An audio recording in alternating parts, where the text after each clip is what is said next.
நாமம் எழுதிட்டு வந்து யாருலாமா?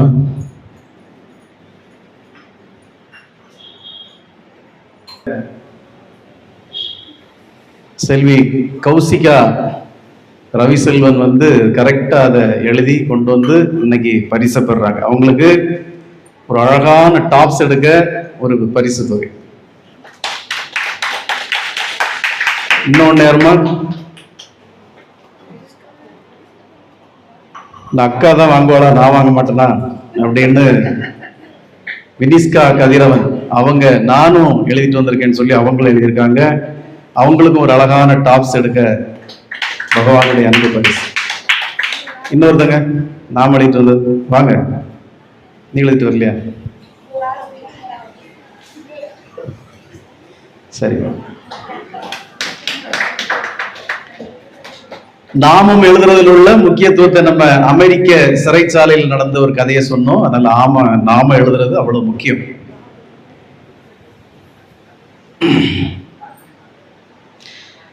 உலகெல்லாம் உணர்ந்து ஓதற்கரியவன், நிலவுலாவிய நீர்மலி வேணியன், அலையின் ஜோதியன், அம்பலத்தாடுவான், மலர் சிலம்படி வணங்கி யோகி ராம் சரத்குமார், யோகி ராம் சரத்குமார், யோகி ராம் சரத்குமார் ஜெயகுருராயா என்ற கலியுக புனித நாமத்தை முழங்கி ஓம் அண்ணாமலை வாசாய வித்மகே வைகுண்ட ரூபாய தீமகி தன்னோ யோகி ராம் சரத்குமார் பிரச்சோதயார் என்ற சக்தி மிகு காயத்ரி மந்திரத்தை சொல்லி இன்றைய ஆடி மாத பௌர்ணமி தினம் பல்லாயிரம் ஆண்டுகளாக இதை குரு பூர்ணிமா தினம் என்று நாம் கொண்டாடி மகிழ்கிறோம்.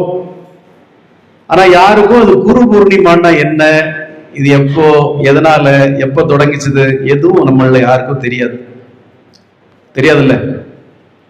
குரு பூர்ணிமா பத்தி யாருக்காவது இது ஐடியா இருக்கா? ஜெனிட்டா, குரு பூர்ணிமா ஏன் தொடங்கப்பட்டது, எதனால் தொடங்கப்பட்டது? இந்த குரு பூர்ணிமாக்கு இன்னொரு பெயர் இருக்கு. அது என்ன பேரு? குரு பூர்ணிமாக்கு இன்னொரு பெயர் இருக்கு, வியாச பூர்ணிமா அப்படின்னு இருக்கு பேர். என்ன பூர்ணிமா? வியாச பூர்ணிமா. வியாசர் யாரு? என்னமா? மகாபாரதம் எழுதினவர். கரெக்ட். ஆமா, வினோக சம்பந்தியாரு கரெக்டா பதில் சொல்லிட்டாங்க. மகாபாரதம் எழுதினவர் வியாசரை. உங்களுக்கு மகாபாரதம் எழுதுனதுதான் தெரியும்.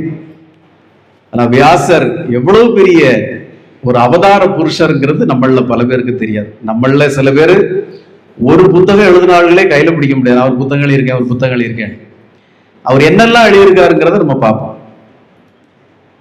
குரு பிரம்மா, குரு விஷ்ணு, குரு தேவோ மகேஸ்வரக, குரு சாட்சாத் பரபிரம்ம, சத்மை ஸ்ரீ குருவே நமக. குரு யாரா? குரு பிரம்மா, பிரம்மா தான் குரு. குரு விஷ்ணு, விஷ்ணு தான் குரு. குரு தேவோ மகேஸ்வரக, மகேஸ்வரன் தான் குரு. குரு சாட்சாத் பரபிரம்ம, பரபிரம்மமும் குரு தான். அதனால என்னுடைய சத்குருவை, ஸ்ரீ குருவை நான் வணங்குகிறேன் அப்படிங்கிறதா அந்த குரு மகிமையை சொல்லும். இந்த குரு பூர்ணிமா வியாச பூர்ணிமா என்று அழைக்கப்படுகிறது. இது எதனால அப்படிங்கறத நம்ம இன்னைக்கு பார்ப்போம். வியாசருடைய குரு யாருமா? வியாசருடைய குரு யாரு தெரியாது. நான் இன்னைக்கு சொல்ல போற சத்சங்கம் சின்ன சத்சங்கம் தான், ரொம்ப சிம்பிளா தான் சொல்றேன். இதை நீங்க நல்லா உள்வாங்கிக்கிட்டு நம்முடைய முன்னோர்கள் பாரத தேசத்துல எவ்வளவு உயர்ந்த ஞானம் உடையவர்களாக இருந்திருக்கிறார்கள்.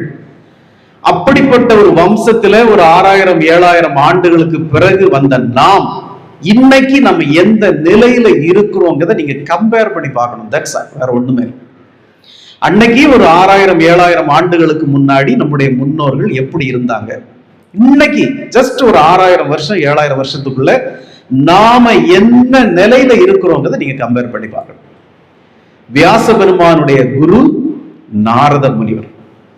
நாரதர் நான் ஏற்கனவே சொல்லியிருக்கேன், மிகப்பெரிய மகான். தமிழ் சினிமால அவரை ரொம்ப ஒரு காமெடி ஆர்டிஸ்ட் மாதிரி காமிச்சு தொலைச்சிட்டாங்க. மற்றபடி அவர் ஒரு மிகப்பெரிய ஞானி, ஞான வள்ளல். அவருக்கு தெரியாத கலைகளே கிடையாது. நாராயண நாராயண நாராயணங்கிற நாமத்தை ஒலித்து ஒலித்து ஒலித்து அதை ஜபமாக வேள்வியாக செய்து வைகுண்டத்தில் நிரந்தர இடம் பிடித்தவர். நான் ஏற்கனவே சொன்னேன், வைகுண்டத்துல மகாவிஷ்ணு படுத்திருக்கிற அந்த வைகுண்டத்துக்குள்ள அனுமதியே வாங்காம, துவார பாலகர்களிடம் அனுமதியே வாங்காம உள்ளே செல்கிற ஒரே ஒரு நபர் நம்முடைய நாரத மகாமுனி.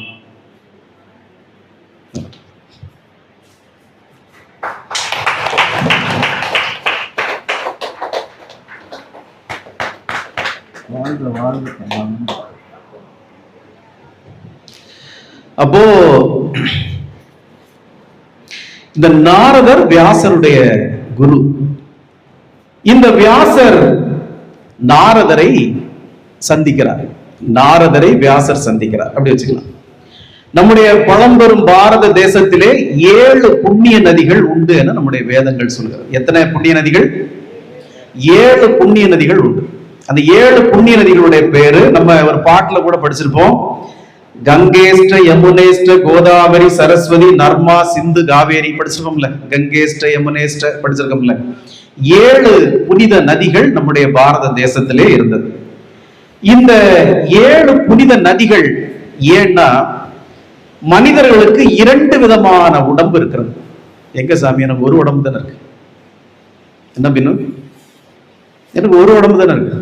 என்னம்மா நீங்க 2 உடம்பு இருக்குன்னு சொல்றீங்க? மனிதர்களுக்கு 2 உடம்பு இருக்கு. என்ன உடம்பு எல்லாம் சரிட்டா? சூரியன் சந்திரனா?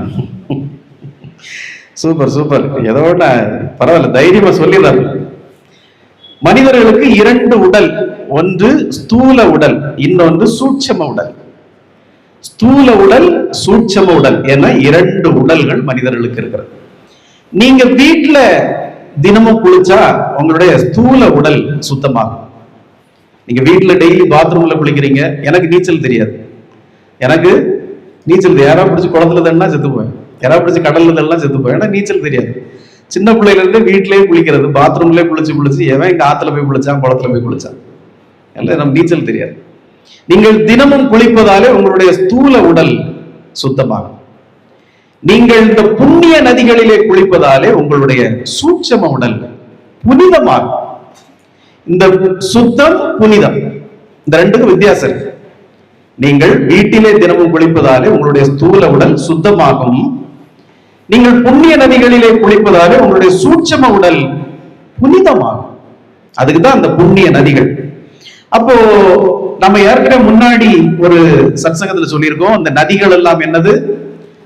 மகாபாரதத்திலே அர்ஜுனன் கிருஷ்ணரிடம் உங்களுடைய விஸ்வரூபத்தை நான் பார்க்கணும்னு சொன்னப்போ அவர் விஸ்வரூபத்தை காட்டினார். பார்த்துட்டு அழுது என்ன சொன்னான்?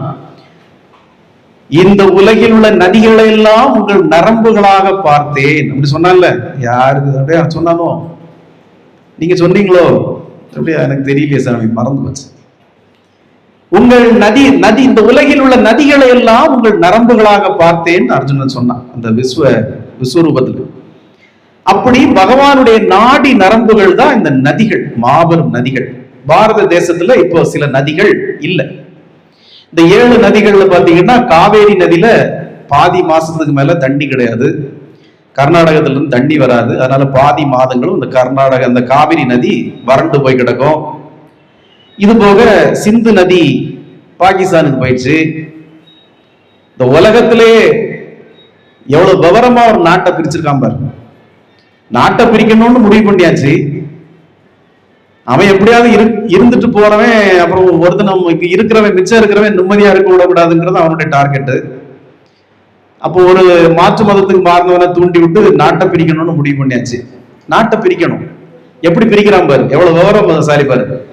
ஒரு மேப் எடுத்துட்டு போய் அதுல ஒரு சர்வேயர் லைன் போட்டு கொடுக்குறான். இப்படி நீ எடுத்துக்க, இப்படி நீ எடுத்துக்க. எவ்வளவு புத்திசாலி பாரு. அதுல எத்தனை நதி இருக்கு, எத்தனை மலை இருக்கு, இதை இப்படி பிரிச்சா என்னென்ன பிரச்சனைகள் வரும்னு எவனுமே யோசிக்கல. இப்படி ஒரு லைன், இங்க ஒரு லைன் போட்டு நீ எடுத்துக்க போ. என்ன புத்திசாலித்தனம். இன்னை வரைக்கும் சிந்து நதியோட பிரச்சனை நமக்கு தீரல. அந்த சிந்து நதி பாகிஸ்தான் போயிடுச்சு. அந்த சிந்து நதி கூடவே ஒரு துணை நதி இருந்து, அந்த நதிக்கு பேரு கோமதி. இந்த கோமதி நதியும் பாகிஸ்தான் போயிடுச்சு. இது தவிர கங்கா பிரம்மபுத்திரா இந்த 2 நதியும் எங்க போச்சு? கங்கா பிரம்மபுத்திரா இந்த 2 நதியும் பங்களாதேஷுக்கு போயிடுச்சு. நம்ம பார்த்தோம்ல, பங்களாதேஷ் பார்டர்ல நாங்க பார்த்தோம் நதியை, பிரம்மாண்டமான நதி கங்கா பிரம்மபுத்திரா பங்களாதேஷுக்கு போயிடுச்சு. இது தவிர சரஸ்வதி என்கிற நதி, புனித நதி பூமிக்குள்ள போயிடுச்சு. எங்க போயிடுச்சு?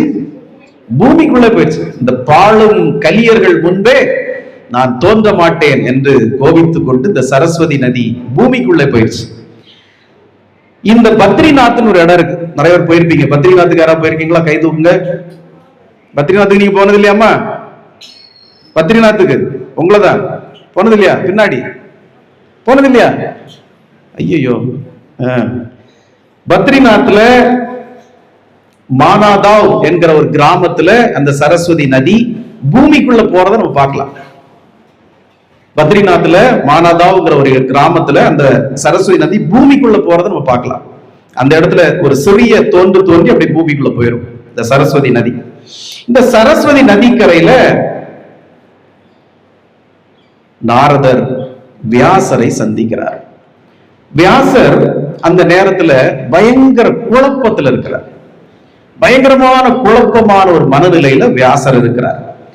அப்போ கடவுள் வியாசருக்கு என்ன கொடுத்திருக்கிறார்னா, இந்த வேதங்களுடைய ஒரு ஃபார்முலாவை கையில கொடுத்திருக்கிறார். கடவுள் வியாசரிடம் வேதங்களை மொத்தமா கொடு. நான் ஏற்கனவே சொல்லியிருக்கேன், இந்த பிரபஞ்சம் தோற்றுவிக்கப்பட்ட போதே இந்த வேதம், நான்மறை வேதங்களும் இங்கே ஒலி வடிவத்தில் இருக்கிறது. பிரபஞ்சத்தில் ஒலி வடிவத்தில் இருக்கு. அதை வியாசரிடம் ஒரு பொருட்டாக எடுத்து கடவுள் கொடுத்திருக்கிறார். இந்த ஃபார்முலா, அந்த ஃபார்முலாவை வியாசர் வாங்கிட்டு என்ன பண்றாரு, தன்னுடைய 6 சீடர்கள், வியாச பெருமானுடைய 6 சீடர்களிடம் அந்த வேத ஃபார்முலாவை கொடுத்து, இதுக்கு நீங்க விட கண்டுபிடிச்சிட்டு வாங்க அப்படின்னு வியாசர் கொடுத்து அனுப்புகிறார். நல்ல கவனிக்கணும். சனிக்கிழமை சத்சங்கத்துக்கு முன்னாடி இதுல இருந்து கேள்விகள் கேட்கப்படும். பதில் சொல்றவங்களுக்கு சிறப்பான பரிசுகள் வழங்கப்படும். வா, சாய் போன் அடிச்சே போன் எடுக்கல, வா, நல்ல பிள்ளை. வரக்கூடிய சனிக்கிழமை இந்த சப்ஜெக்ட்ல இருந்து கேள்விகள் கேட்கப்படும். பதில் சொல்றவங்களுக்கு உயர்வான பரிசுகள் வழங்கப்படும். சரிதானே? தன்னுடைய 6 சீடர்களிடம் இந்த ஃபார்முலாவை கொடுத்து விடை கண்டு வாருங்கள் என்று வியாசர் வழங்கினார். இந்த 6 சீடர்களும் 6 திசைகளிலே செல்கிறார்கள். இந்த வியாசருடைய 6 சீடர்கள் யாரு? இங்க பார்க்கணும். வியாசருடைய 6 சீடர்கள் யாரு? கௌதமர், கடாகர், கபிலர், அஷ்டவக்ரர், ஜெய்வினி, பதஞ்சலி என்கிற 6 சீடர்கள். 6 சீடர்கள் என்னமா? வியாச பெருமானுடைய 6 சீடர்கள் 6 திசைகளிலே இந்த ஃபார்முலாவை எடுத்துக்கொண்டு செல்கிறார்கள். யாரெல்லாம் பேர் நல்ல கவனிக்கமா? கௌதமர், கடாகர், கபிலர், அஷ்டவக்ரர், ஜெய்வினி, பதஞ்சலி. இந்த 6 சீடர்களும் 6 திசைகளிலே செல்கிறார்கள். இந்த 6 திசைகளிலே சென்று இந்த ஃபார்முலாவுக்கு விடை கண்டுபிடித்து வசிஷ்டரிடம் வருகிறார். சாரி, நம்ம வியாசரிடம் வருகிறார். வந்து என்ன சொல்றாரு? ஒரு சீடர் சொல்கிறாரு, செய்யும் தொழிலே தெய்வம். அதைத்தான் நான் கண்டுபிடிச்சிருக்கேன். செய்யும், நம்முடைய வேதத்தை என்ன சொல்றாரு? செய்யும் தொழிலே தெய்வம் அப்படின்னு சொல்றாரு. அப்ப இது நீங்க என்ன நினைப்பீங்க? திருடனுக்கு திருடுறது தெய்வம், அரசியல்வாதிக்கு கொள்ளையடிக்கிறது தெய்வம், அதானே இல்லையா? இறைச்சி கடைக்காரனுக்கு ஆடு மாடு வெட்டுறது தெய்வம் அப்படின்னு நினைக்கிறீங்களா? இல்லை. நியாயமான வழியிலே, நியாயமான முறையிலே செய்கின்ற தொழிலே தெய்வம் என்கிறத அவர் கண்டுபிடிச்சார் ஒரு சீடர். இன்னொருத்தர் என்ன சொன்னாரு? கர்ம விமாக்ஷா, அதுதான் தெய்வம் அப்படின்னு கண்டுபிடிச்சார். இன்னொருத்தர் பதஞ்சலி முனிவர், யோகா, யோக நிலையை நம்ம பின்பற்றினால் அதுதான் தெய்வம், யோகாவின் மூலமாக எல்லாவற்றையும் அடைய முடியும் என்கிறதை யோகா தான் அதனுடைய இதை கண்டுபிடிச்சார். இன்னொருத்தர் என்ன கண்டுபிடிச்சாரு? பூர்வ விமாக்ஷா, கர்ம வினை தான், கர்மா தான் நம்முடைய எல்லாமே, வேதம், வாழ்வு எல்லாமே கர்ம வினை தான், கர்ம விமாக்ஷா கண்டுபிடிச்சார். இந்த 6ல சிலது உண்மை, சிலது சரியில்லை என்கிறதை அவர் உணர்ந்து அவர் என்ன பண்றாரு? அவர் ஒன்ன கண்டுபிடிக்கிறார். அவருக்கு பேரு உத்தர விமாம்சா என்கிறதை வியாசர் உருவாக்கினார். உத்தர விமாம்சா அதுதான் முதலாக வியாசர் உருவாக்குகிறார். இந்த உத்தரா என்கிற இதை 4ஆக பிரிக்கிறார். நல்ல கவனிக்கணும். வியாசர் உத்தர விமாம்சா என்கிறதை உருவாக்கி அதை 4ஆக பிரிக்கிறார். ஒன்று ரிக், இன்னொன்று அதர்வணம், இன்னொன்று சாமம், இன்னொன்று ரிக்கு, யஜூர், சாம, அதர்வணம் என்று 4ஆக அதை பிரிக்கிறார். இதுல நிறைய உட்பிரிவுகள் உண்டு, அதுக்கு நம்ம போக வேண்டாம். இந்த 4ஆக பிரித்து அவர் எழுதிய பிறகு அவர் நிம்மதியாக இல்லை. இந்த 4 வேதத்தை எழுதியாச்சு. இந்த 4 வேதங்களையும் எழுதிய பிறகும் வியாசருக்கு ஒரு நிம்மதியான ஒரு சூழல் இல்லை. இந்த 4 வேதங்கள் கூடவே 108 உபனிஷதங்களை எழுதுகிறார். எவ்வளவு பெரிய மகான் பார்! 4 வேதமும் 108 உபனிஷதமும் படிக்கிறதுக்கே ஒருத்தன் படிக்க ஆரம்பிச்சா 36 ஆண்டுகள் ஆகுமா இதை படிச்சு முடிக்கிறதுக்கு. இத்தோடு ஒரு புக் எழுதுறவன் எல்லாம் எவ்வளவு பெரிய எழுத்தாளர்னு பேர் வச்சுக்கிறான். அவனுக்கு சாகித்ய அகாடமி, மண்ணாங்கட்டி அகாடமி விருதுகள்லாம் இத்தோடு புக் எழுதுறவனுக்கெல்லாம். இந்த 4 வேதங்களும் 108 உபனிஷதங்களும் படிக்கிறதுக்கே உனக்கு 36 ஆண்டுகள், வாழ்க்கையில 36 வருஷங்கள் அதிலே போயிருங்கிறார். அப்ப வியாசர் இது எல்லாத்தையும் எழுதின பிறகும் அவருக்கு நிம்மதி இல்லை. அவர் நிம்மதியா இருந்திருந்தா பிரசன்னாத்துவா அப்படின்னு ஒண்ணு எழுதிருக்கிறதுக்கு முயற்சி பண்ணாரு. பிரசன்னாத்துவான்னு ஒண்ணு எழுத முயற்சி பண்ணாரு. ஒரு நிம்மதியா இல்லாத சூழல்ல அதை கைவிட்டுட்டாரு. அப்ப இந்த நிம்மதியாக இல்லாத சூழல்ல தான் சரஸ்வதி நதிக்கரையில நாரதர் வியாசரை, தன்னுடைய சீடரான வியாசரை சந்திக்கிறார். அப்போ இந்த நிலையில இன்னைக்கு நாம குரு பூர்ணிமா கொண்டாடுறோம் இல்லையா? அப்ப வியாசருக்கும் ஒரு குரு ரொம்ப தேவைப்பட்டிருக்காரு. குரு இல்லாம யாராலையுமே சர்வை பண்ண முடியாது. அதனாலதான் குரு பிரம்மா, குரு விஷ்ணு, குரு தேவோ, குரு மகேஸ்வரகா, குரு சாட்சாத் பரபிரம்மா. அவர்தான் பரபிரம்மே. நமக்கு தாயும் குரு, தந்தையும் குரு, ஆசிரியர்களும் குரு, எல்லோரும் குரு தான். சிலர் எப்படி இருக்கணுங்கிறது குரு, சிலர் எப்படி இருக்க கூடாதுங்கிறதுக்கு குரு. பிரகலாதனுக்கு அவங்க அப்பா ஒரு தகப்பனா இப்படி இருக்கக்கூடாது என்கிறதுக்கு கிரண்யகசிபு குரு. ஒரு தகப்பனா இப்படி இருக்கக்கூடாது, மகா பாவியா இருக்கக்கூடாது, பிள்ளைக்கு மேல பாசம் இருக்கணும். பிள்ளைக்கு மேல பாசம் இல்லாதவன் தகப்பனுக்கு இருக்கக்கூடிய அந்தஸ்தே கிடையாது, அவர்கள் தகுதி கிடையாது என்கிறதுக்கு கிரண்ய மகாபிரபு தகுதி. ஒரு தகப்பன் எப்படி இருக்கணும்ங்கிறதுக்கு நிறைய உதாரணம், ஒரு மகன் எப்படி இருக்கணும்ங்கிறதுக்கு நிறைய உதாரணம். அப்ப இவங்களும் ஆசிரியர்கள் தான், குருமார்கள் தான். அப்போ அந்த சரஸ்வதி நதிக்கரையில தன்னுடைய குருநாதரை நாரதரை பார்த்ததும் வியாசர் இந்த உலகில் உள்ள அழகான வார்த்தைகளை எடுத்து அவரை வரவேற்கிறார். வியாசர் தன்னுடைய குருநாதர் நாரதரை அழகான வார்த்தைகளை தொகுத்து அவரை வரவேற்கிறார். அதாவது நம்ம வீட்டுக்கு திடீர்னு விருந்துக்காரங்க வருவாங்க, திடீர்னு சொல்லாம கொள்ளாம வருவாங்க. ஸ்ரீபிரியா வீட்டுகள் அடிக்கடி வருவாங்க, திடீர்னு வருவாங்க, சொல்லாம கொள்ள வருவாங்க. அப்படி திடீர்னு வரவங்க பேர் எப்படின்னா அதிதி, அப்படி பேரு அதிதி. அதிதினா திதி என்றால் தேதி, திதி என்றால் தேதி. இந்த தேதியிலே குறிப்பிடாமல் வருபவர்களை அதிதி என்று சொல்வார்கள். இந்த அதிதி விருந்தினர்களை நாம எப்படி வரவேற்போம்? அங்க வந்து பெல் அடிப்பாங்க, கதவை திறந்துக்கிட்டு, ஓ நீங்களா, எப்படி, ஓ நீங்களா, அப்படித்தானே கேட்போம், அப்படித்தானே கேட்போம். ஓ நீங்களா, சொல்லவே இல்லை, சொன்னா வீட்டை பிடிக்க ஓடுங்க, சொன்னா வீட்டை பிடிக்க ஓடுங்க, அதான் சொல்லாம வந்தோம். அந்த அதிதியாக வரக்கூடிய விருந்தினர்களை உபசரிப்பது, நல்ல வார்த்தைகளை பயன்படுத்துவது. ஐயோ இப்பதாங்க நினைச்சேன் உங்களை, நேத்து கூட எங்க வீட்டுக்கார்ட்ட பேசிட்டு இருந்தாங்க, அந்த அக்கா எப்படி இருக்காங்களோ பார்த்து ரொம்ப நாளாச்சு, அப்படி நான் நினைச்சேன். உங்களுக்கு உடனே மனசுல பட்டு வந்துட்டீங்க பாத்தீங்களா, பகவானே கண்ணுல கொண்டு காட்டிட்டீங்களே. அவங்க முன்னாடி வச்சு மேல பார்த்து கும்பிடணும், பகவானே நான் நினைச்சேன் உடனே கண்ணுல கொண்டு வந்து காட்டிட்டீங்களே, வாங்கக்கா வாங்க வாங்க அப்படி சொல்லணும். அவங்க உருகிடுவாங்க, ஏ அப்பா நேத்து கூட நினைச்சியா, நானும் ஒன்னு நினைச்சேன் பிள்ளை, அதான் உடனே கிளம்பி வந்துட்டேன், அப்படி அவங்களும் சொல்லுவாங்க. இது சும்மா சொல்றதுதான். எல்லாருக்கும் பார்த்தா உடனே ஒண்ணு கேட்கறது, நல்லா இருக்கீங்களா, அது நல்லா இருக்கீங்களான்னு கேட்கறது. நல்லா இருக்கிறது தானே பாக்குறோம். எனக்கு தமிழ்ல பிடிக்காத வார்த்தை நல்லா இருக்கீங்களான்னு கேட்கறது. என்கிட்ட நிறைய நல்லா இருக்கீங்களா அப்படிமா, இது என்ன நல்லா இருக்கீங்களா, நான் நாசமா கிடக்கேன்னு யார் சொன்னா அவங்கிட்ட? எவ்வளவு நல்லா இருக்கிறதால ரெண்டு பேரும் சந்திக்கிறோம். அப்புறம் நல்லா இருக்கீங்களா? எனக்கு பிடிக்கவே செய்யாத ஒரு வார்த்தை நல்லா இருக்கீங்களான்னு கேட்கிறேன். உங்களுக்கு சொல்லணும்னு ஆசைப்பட்டா, உங்களை சந்திச்சதுல ரொம்ப சந்தோஷம், பகவான் புண்ணியத்துல நீங்க நலமா இருப்பீங்கன்னு நம்புறேன் அப்படி சொல்லுங்க. பகவான் புண்ணியத்துல நீங்க நலமா இருப்பீங்கன்னு நம்புறேன். அது என்ன நல்லா இருக்கீங்களா? யாரை பார்த்தா நல்லா இருக்கீங்களா?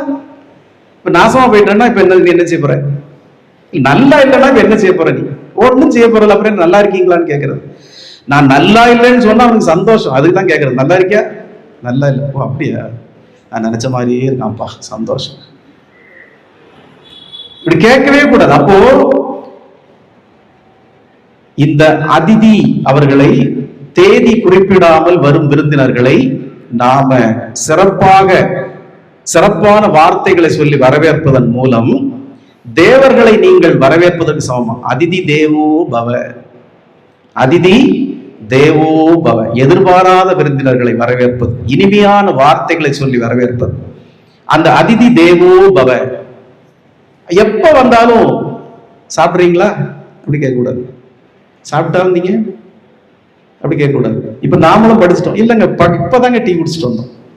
டீ குடிக்கிறீங்களா? இல்ல வேண்டாங்க இப்பதாங்க குடிச்சோம்.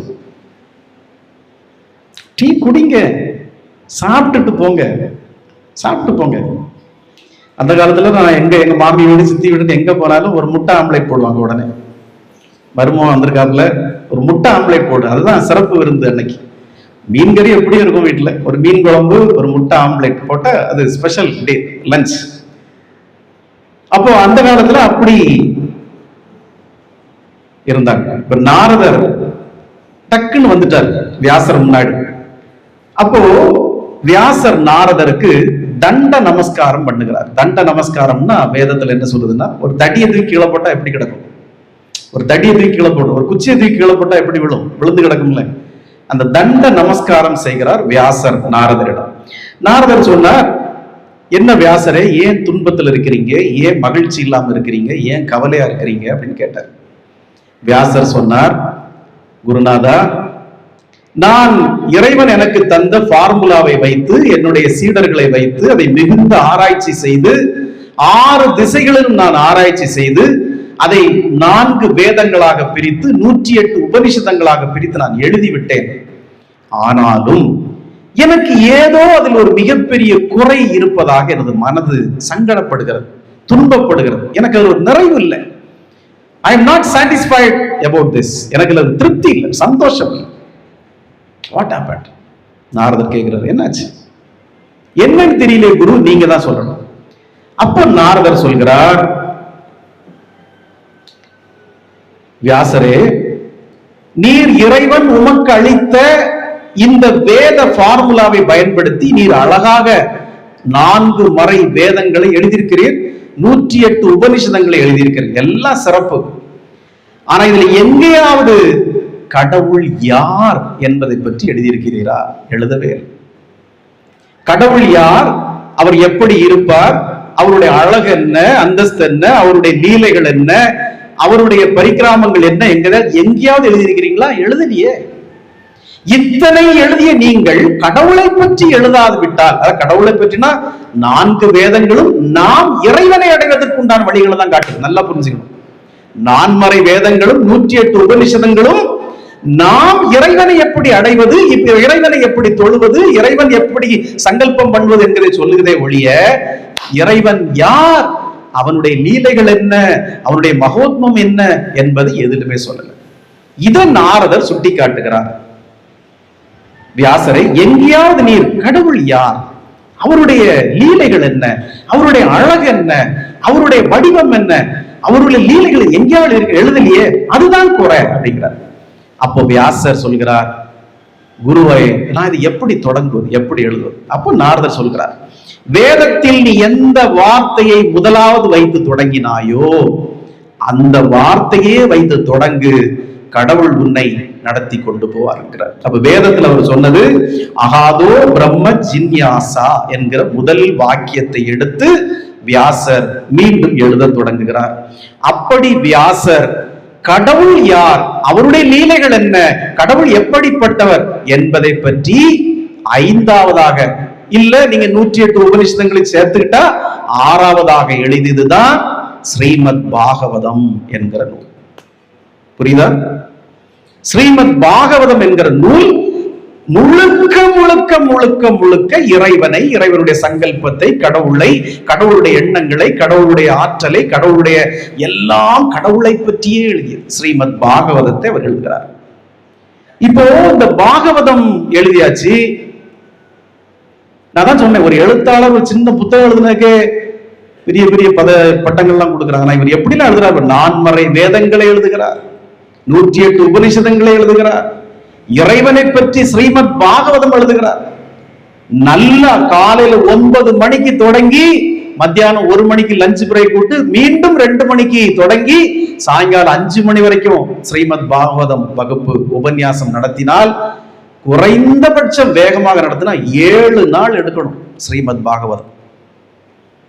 குறைந்தபட்சம் நீ காலையில் 9 மணிக்கு தொடங்கி மதியம் 1 மணிக்கு உங்களுக்கு லஞ்ச் பிரேக் விட்டு அப்புறம் 2 மணிக்கு தொடங்கி சாயங்காலம் 5 மணிக்கோ இல்ல 6 மணி வரையோ தொடங்கி முடித்தால் 7 நாட்கள் அந்த வகுப்பு எடுக்க வேண்டியிருக்கும். அதுதான் ஸ்ரீமத் பாகவதம். கொஞ்சம் கற்பனை பண்ணி பாரு ராஜா, ஒருத்தன் எப்படி எழுதுறான் பாரு புத்தகம்.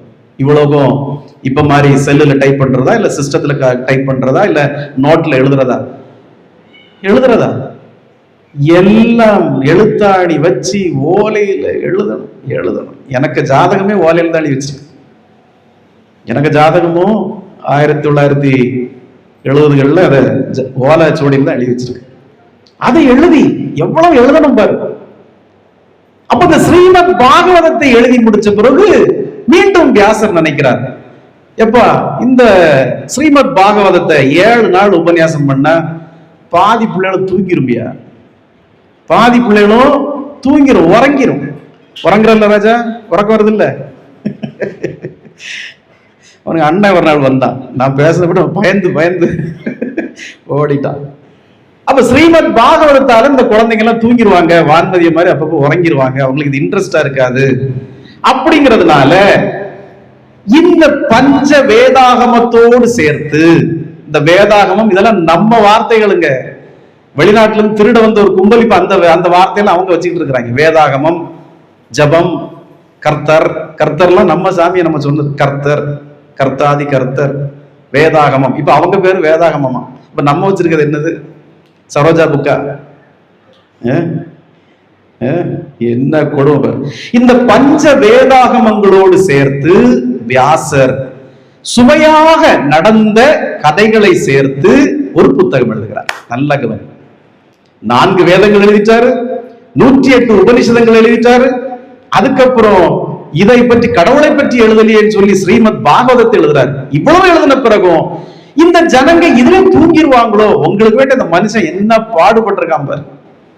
இறைவனை எப்படியாவது நீங்க அடையணுமே, இறை சங்கல்பத்தை எப்படியாவது அடையணுமே சொல்லி வியாசர் இந்த பஞ்ச வேதாகமங்களை சேர்த்து இறைவன் நடத்திய திருவிளையாடல்களை, லீலைகளை கதையாக தொகுத்து ஒன்னை எழுதுகிறார்.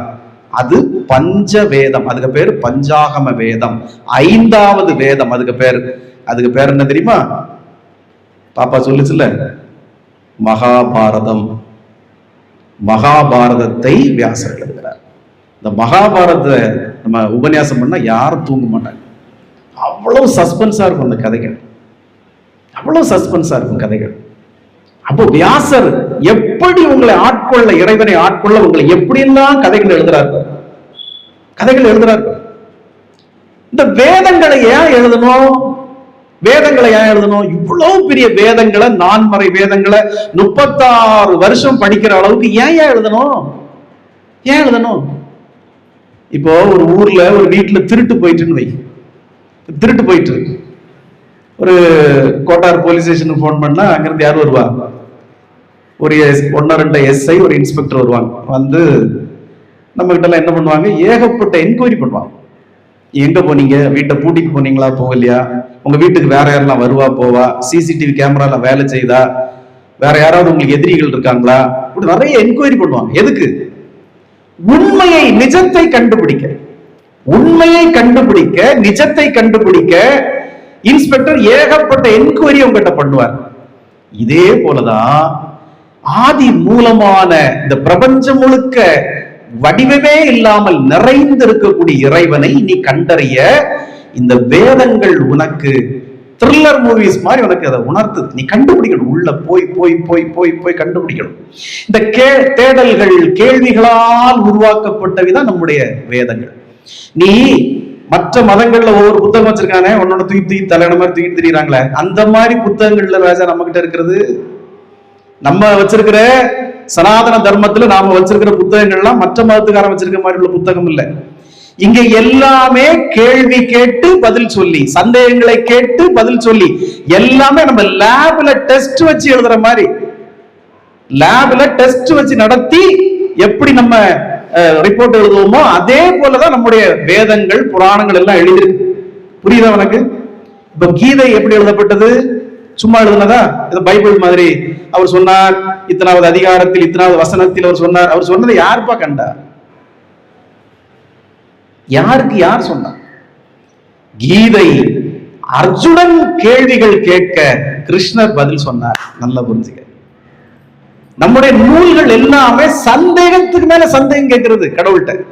இதுன்னா என்ன, அதுன்னா என்ன, நீ ஏன் அப்படி செய்த, இது நான் எதுக்கு செய்யணும், அது எதுக்கு வந்திருக்கு, இது எதுக்கு வந்திருக்கு, சித்தப்பெண்ணா யாரு, மாமண்ணா யாரு, அப்பெண்ணா யாரு, எல்லா கேள்விகளையும் எல்லாமல்ல எம்பெருமான் ஸ்ரீ கிருஷ்ணரிடம் அர்ஜுனன் கேள்விகளாக கேட்க கேட்க கேட்க கேட்க பகவான் கிருஷ்ணர் பதிலாக சொன்னதுதான் பகவத்கீதை. பாகவதத்தை எடுத்துங்க, ஸ்ரீமத் பாகவதம். வியாசர் சும்மா எழுதிட்டாரா? எதுக்குமே உந்துதல் இருக்கணும். ஒரு எழுதுறதுக்கோ ஒரு மேடையில பேசுறதுக்கோ இல்ல ஒரு ஒரு குடும்பம் எதுக்குனாலும் ஒரு உந்துதல் ஒண்ணு இருக்கணும். வியாசர் சும்மா எழுதிட்டாரா? இல்ல. வியாசர் அந்த பாகவதத்தை எழுதும் போது பரீட்சித் மன்னர் கேள்விகளை கேட்டுக்கொண்டே இருந்தார். பரீட்சித் மன்னர் கேள்விகளை கேட்க கேட்க சுகமுனிவர் பதில் சொல்லிக் கொண்டே இருந்தார். அந்த கேள்வியும் பரீட்சித் மன்னருடைய கேள்விகளும் சுகமுனிவருடைய பதில்களும் தான் முழுக்க தொகுக்கப்பட்டு ஸ்ரீமத் பாகவதமாக தொகுக்கப்பட்டது, எழுதப்பட்டது. புரியுதா? சும்மா உட்கார்ந்து கற்பனையில ஒரு கதை எழுதுறது இல்லை. நீ அதான் நம்முடைய வேதம் நல்லா புரிஞ்சுக்கணும். நீங்க சும்மா உட்கார்ந்து ஒருத்தர் எழுதின கதைகள் இல்ல, ஸ்கிரிப்ட் இல்ல, இது கற்பனை எழுதுனது இல்ல. பரீட்சித் மன்னர் அவ்வளவு கேள்விகளை கேட்கிறார் பகவானை பத்தி. பகவான் எப்படி இருப்பார், அவருடைய அழகு எப்படி இருக்கும், அவருடைய கை எப்படி இருக்கும், அவருடைய கால் எப்படி இருக்கும், அவருடைய முடிகள் கூந்தல் எப்படி இருக்கும், அவருடைய விளையாடல்கள் எப்படி இருக்கும், அவருடைய லீலைகள் எப்படி இருக்கும், அவருடைய கைங்கரியம் எப்படி இருக்கும், அவருடைய அருளாசி எப்படி இருக்கும், எல்லாம் பரீட்சித் மன்னர் கேட்கிறான். சுகமுனிவர் பதில் சொல்கிறார். பா எப்படி இருப்பார் தெரியுமா? கார்மேக வண்ணன், கர்ணீல கூந்தன், எப்படி இருப்பான் தெரியுமா அவன்? அப்படி சொல்லி எழுதுறதுதான் ஸ்ரீமத் பாகவதம். அடுத்தது சொல்லு. உபனிஷதங்களை கேட்டால் சீடர்கள் கேள்வி கேட்க கேட்க கேட்க குரு பதில் சொல்றதுதான் உபனிஷதங்கள். சீடர்கள் நிறைய சீடர்கள் கேள்வி கேட்டதை குருநாதர் தொகுத்து எழுதியதுதான் உபனிஷதங்கள். அடுத்த ஒண்ணு பாரு, ராமாயணம். ராமாயணம் நம்முடைய புனித தாயார் பார்வதி கேள்விகள் கேட்க கேட்க சிவபெருமான் முழுக்க பதில் கூறியதான் ராமாயணம். நல்லா புரிஞ்சு. சிவபெருமான் பதிலாக பார்வதிக்கு கூறிய அந்த ராமாயண கதை தான் ராமாயணம். அப்போ நம்முடைய வேதங்கள், புராணங்கள், சாஸ்திரங்கள், சம்பிரதாயங்கள்லாம் சும்மா எதை கட்டுக்கதைகள் இல்லை. ஒரு கேரக்டரை கொண்டு முன்னிறுத்துறதுக்காக, இந்த கேரக்டரை வச்சு நம்ம ஒரு மல்டி லெவல் மார்க்கெட்டிங் கம்பெனி தொடங்கி நல்ல காசு ஆட்டை போடணுங்கிறதுக்காக எழுதப்பட்ட ஸ்கிரிப்ட் இல்லை இதெல்லாம். மனிதர்கள் எப்படி தெய்வத்தை அடையணும், எப்படி தெய்வம்னா என்ன, தெய்வ சங்கல்பம்னா என்ன, இந்த 6000 வருடங்கள் மட்டும் இல்லை, இனி வரக்கூடிய லட்சோப லட்சம் வருடங்களிலும் வரக்கூடிய மனித பிறப்புகள் எப்படி இறைவனை அடைய வேண்டும், இறைவனை ஏன் அடைய வேண்டும், இறைவனை ஏன் அடையணும் நாம என்பதற்காக இன்னைக்கு உங்களுக்கு எப்படி கேள்விகள், சந்தேகங்கள் நிறைய இருக்கோ, அதுபோல ஆதி காலத்தில் இருந்த கேள்விகளுக்கு பதிலாக மா முனிவர்களும் மா ரிஷிகளும் ஞானிகளும் வேதாந்த வித்தகர்களும் எழுதிய ஆற்றல் மிகு மந்திரங்கள் அத்தனை வேதங்கள் தொகுப்பு. ஆனா பாழா போன இந்த பூமி நமக்கு படிச்சு தராம விட்டுட்டே, பாழா போன இந்த அரசாங்கம் நமக்கு இதை படிச்சு தராம விட்டுட்டே. இந்த எல்கேஜில சேக்கஸ்லயே அவன் டாக்டருக்கு தான் படிக்கிறான், அவன் டாக்டருக்கு தான் படிப்பான். எல்கேஜில சேக்கஸ்ல டாக்டர் தான் படிப்பு, வேற படிப்பே இப்ப கண்ணுக்கு தெரியாது. பிள்ளைகளுக்கு வேற ஒண்ணும் தெரியாது. தமிழே எடுக்கிறது இல்லப்பா இப்ப ஸ்கூல்ல. தமிழ் எடுத்தா அது ஐயோ அதெல்லாம் வேண்டாங்க, வச்சிருங்க, அதெல்லாம் வேண்டாம். நீ அந்த 3 சப்ஜெக்ட்ல சென்டம் வாங்கினா போதும். ஏன்னா மெடிக்கல் சீட். வேற ஒரு படிப்பு முக்கியம் இல்ல. தமிழ் முக்கியம் இல்ல, இலக்கணம் முக்கியம் இல்ல, எதுவும் முக்கியம் இல்ல.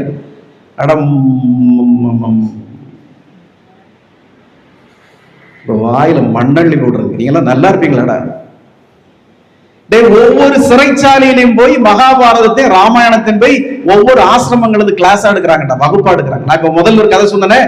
1970களில் அமெரிக்க சிறைச்சாலையில ஒரு பெண்மணி போய், என்ன பெண்மணிக்கு பேர் என்ன இப்ப சொல்லுங்க? ஜெசிகா. எங்க ஆளுங்க கண்டிப்பா சொல்ல மாட்டாங்க. கோயம்புத்தூர்ல இருந்து வந்திருக்க பக்தர் சொல்றாரு. ஜெசிகா என்கிற பக்தர் சிறைச்சாலையில போய் யோகி ராம் சுரத்குமார், யோகி ராம் சுரத்குமார், யோகி ராம் சுரத்குமார் நாமத்தை சொல்லுன்னு சொன்னாங்க. இன்னைக்கு சிறைச்சாலைகளிலும் பைத்தியக்கார நிலையங்களில் இந்த பாடங்கள் எடுக்கப்படுது. எதுக்கு? அவன் மனிதன் நல்லவனாக மாறுவதற்கு. அட பாவிகளா, இத பாடமா சொல்லி கொடுத்தா அவன் ஜெயிலுக்கே போயிருக்க மாட்டானே. இத ஸ்கூல்ல நீங்க பாடமா சொல்லி கொடுத்தா அவன் ஜெயிலுக்கே போயிருக்க மாட்டான்டா. பூதா வழிபாட்டு தலங்கள்ல நீங்க 2 புத்தகம் வச்சிருக்கீங்களா? அவன் ஒரு புத்தகம் வச்சிருக்கான், இவன் ஒரு புத்தகம் வச்சிருக்கான். அவனை கொல்லு, இவனை கொல்லு, அவனை விடாத, இவனை விடாத. பேய் வந்திருக்கு, பிசாசு வந்திருக்கு, சாத்தா வந்திருக்கு, அவன் வந்திருக்கான், இவன் வந்திருக்கான், சிலையை கும்பிடுறவன் எல்லாம் கொல்லணும், அவனை கொல்லணும், இவனை கொல்லணும். இதை சொல்லி சொல்லிதான் அவனோட தீவிரவாதியா மாதிரி உள்ள போயிருக்கிறான். சொல்லி கொடுக்க வேண்டிய சொல்லுங்கடா.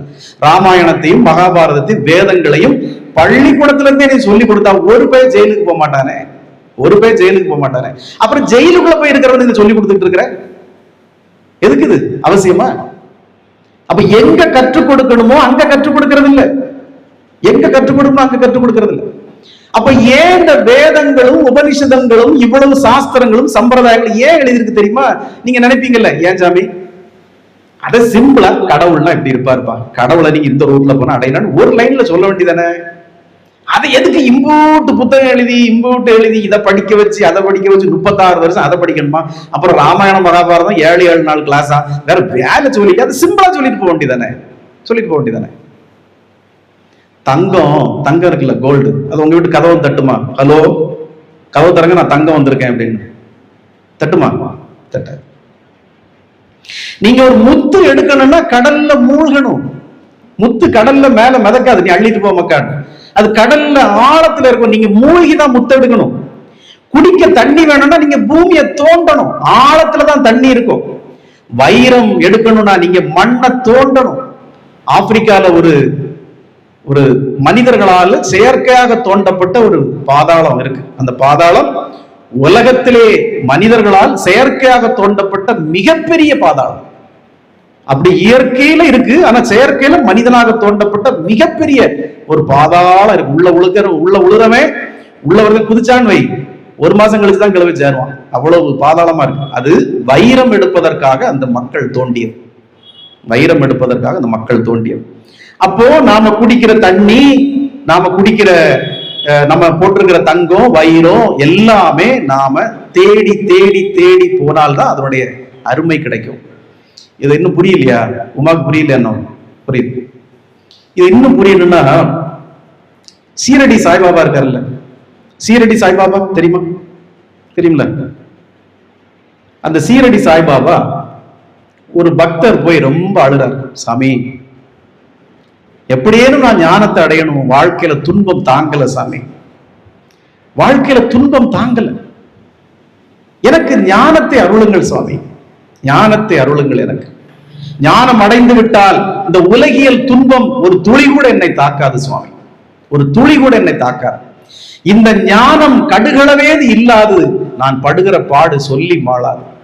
எனது அருமை சீரடி சாய்பாபாவே எனக்கு ஞானத்தை அருளுங்கள் என்று சொல்ற. இந்த சீரடி சாய்பாபா என்ன பண்றாரு, ஒரு சின்ன கோலி குண்டு மாதிரி ஒரு கல்லை தூக்கி கொண்டு கொடுக்குறாரு. ஒரு சின்ன கல்லு கொடுத்துட்டு, எப்பா இந்த கல்லோட அருமை என்னன்னு போய் யார்கிட்ட கேட்டுட்டு வாப்பா அப்படின்னு கேட்கிறாரு. இந்த கல்லை முதல்ல அவன் ஒரு தண்டை கொண்டு போறான். எப்ப அந்த கல்லு எதுக்காவது ஆகுமா பாரு அப்படிங்கிறான். அவன் சொல்றான், இது என்னத்துக்குடா அவன் தூர போடுறான், எவன்டா தந்தான் கிருக்குப்ப, இதை கொண்டுட்டு திரியிற, எதுக்காக ஆகுமான்னு தூர கொண்டு போடுறான் அப்படின்ட்டான். என்னடா சீரடி சாய்பாபா தந்திருக்கிறாரு, அவரு சும்மா தர மாட்டாரு அப்படின்ட்டு ஒரு வெத்தலைப்பாக்கு வச்சிருக்க ஒரு கடைக்காரன்ட்ட கொண்டு போய் கேட்கறான், இப்ப அந்த கல் எதுக்காவது ஆகுமா பாரு அப்படின்னா. அவன் லேசா அப்படி பார்த்தான், கொஞ்சம் வித்தியாசமா இருக்கு அப்படின்ட்டு, சரி எதுக்கும் வேணா ஒரு 1 ரூபா தரேன், 1 ரூபா 2 ரூபா தரேன், இல்ல ஒரு பீடியோ சிகரெட்டோ இல்லை வாங்கிக்க வேணாம் தரேன், இந்த கல் அதுக்கு தான் போகும், அதுக்கு மேல போகாது அப்படின்றாங்க. இல்லையே, பாபா இப்படி தந்திருக்க மாட்டாரு.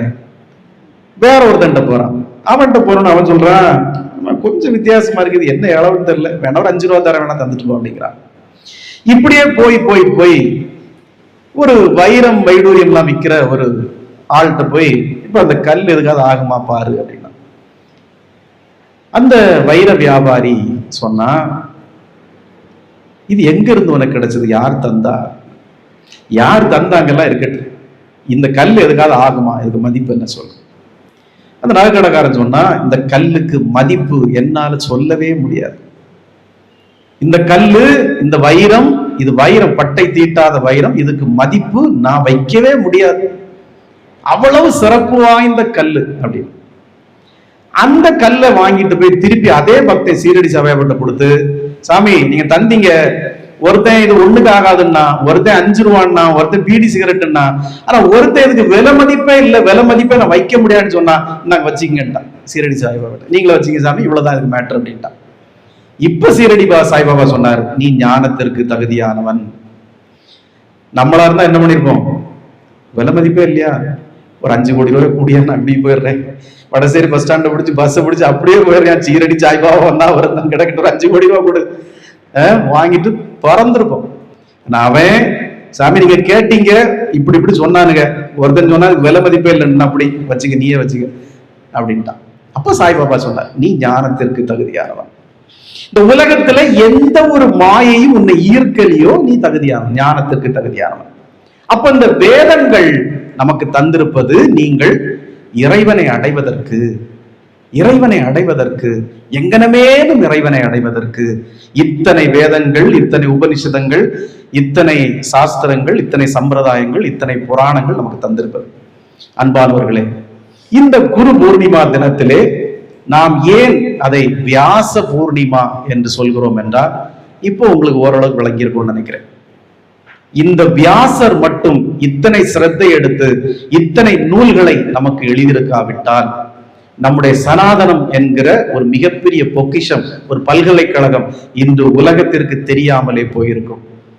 4 வேதங்கள், 108 உபனிஷதங்கள், அப்புறம் பாகவதம், மகாபாரதம், எவ்வளவு பெரிய பெரிய நூல்கள் யோசித்து பாரு. இந்த ஒவ்வொரு நூலிலும் அவர் பயன்படுத்தி இருக்கிற ஒவ்வொரு சொல்லும் அர்த்தமிக்கிறது, ஒவ்வொரு வார்த்தையும் அர்த்தமிக்கிறது. நீங்க இந்த 108 இந்த 4 வேதங்கள், 108 உபனிஷதங்கள், இந்த ஸ்ரீமத் பாகவதம், இந்த மகாபாரதத்தை இப்ப 6000 வருஷமா நம்ம படிக்கிறோம், இல்ல 7000 வருஷமா படிக்கிறோம். இன்னும் லட்சம் வருஷங்கள் கழிச்சாலும் எந்த மகா மேதாவியும் வந்து இதை இப்படி எழுதியிருக்கலாமே, இதுல இந்த வார்த்தையை போட்டிருக்கலாமேன்னு சொல்லவே முடியாது.